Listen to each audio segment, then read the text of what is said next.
Chapitre 30. Mésèse. Chrétien essaya de marcher un peu plus rapidement. Espoir le suivait, mais n'osait parler avant de s'être éloigné. Il se décida enfin. « Tu sais, cela nous a fait beaucoup de peine qu'on ait mis Fidèle à mort. Il a été très courageux. J'ai entendu plusieurs personnes dire qu'elle ne resterait plus dans la ville si on y faisait de si vilaines choses. Je passais devant la prison quand tu en es sorti. J'ai regardé quel chemin tu prenais, et lorsque personne ne me voyait, j'ai couru après toi. Tu veux bien que je t'accompagne, n'est-ce pas ? Oui, si vraiment tu aimes le roi, répondit Chrétien. Je pensais être seul, et cela me fera grand plaisir d'avoir un compagnon. Alors c'est décidé, j'irai avec toi. J'avais toujours l'intention de me sauver un jour ou l'autre. En causant ainsi, les enfants rejoignirent bientôt un autre garçon qui suivait nonchalamment le côté ensoleillé de la route. Il venait d'un centre situé non loin de la foire aux vanités. Les enfants de cette localité se disaient serviteurs du roi et prétendaient l'aimer beaucoup. Mais si le méchant prince ou les siens venaient les voir, voilà que subitement ils cessaient de parler du roi et se comportaient comme s'ils voulaient obéir au méchant prince. Le méchant prince était très satisfait de ces gens-là, et jamais il ne se mettait en peine de les retenir si on leur prenait la fantaisie de devenir pèlerins. Il savait qu'à la moindre difficulté, ou devant le plus minime danger, il reviendrait chez lui sans tarder. Ce garçon s'appelait Mésèse. Il régla son pas sur celui d'Espoir et de Chrétien, leur parlant de ses parents, de ses amis, qui tous étaient très riches, disait-il. De fait, il paraissait assez fier de sa position dans le monde et disposé à mépriser Espoir et Chrétien. « Qu'il fait beau aujourd'hui, remarqua Espoir. En effet, le soleil brillait et la température était délicieuse. « Oui, répondit Mésèse, un vrai temps pour voyager. D'ailleurs, les gens de chez nous ne se mettent jamais en route pendant l'hiver. Nous ne nous déplaçons que durant la belle saison. À quoi bon lutter contre la pluie et le vent ? Mais même en été, il pleut souvent, dit Chrétien, et il y a quelquefois des orages. Et qui vous oblige alors à persévérer ?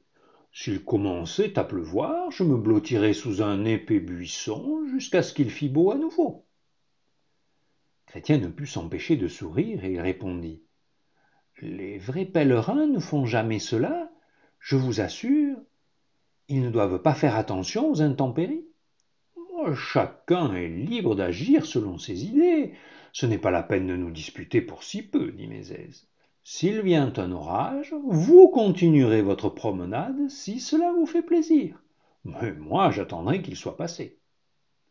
Or, Chrétien savait, car il l'avait lu dans son livre, qu'il est imprudent d'avoir des amis qui ne servent pas le roi de tout leur cœur.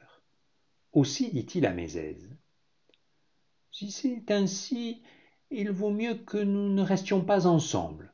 Espoir et moi devons marcher par n'importe quel temps. Parfait, répondit Mésèse. Allez-vous-en vite, mes bons amis. J'étais très heureux sans vous. Je vous en prie, ne vous dérangez pas pour moi. C'est dommage que nous l'ayons vexé, confiait plus tard Chrétien à Espoir. Mais vraiment, je crois que nous aurions eu tort de rester avec lui. Si une bourrasque était survenue, nous aurions peut-être été tentés de nous arrêter aussi pour faire comme lui. Au fond, Mésèse avait été ravi de trouver des compagnons de route, car avant leur arrivée, il s'était senti fort solitaire.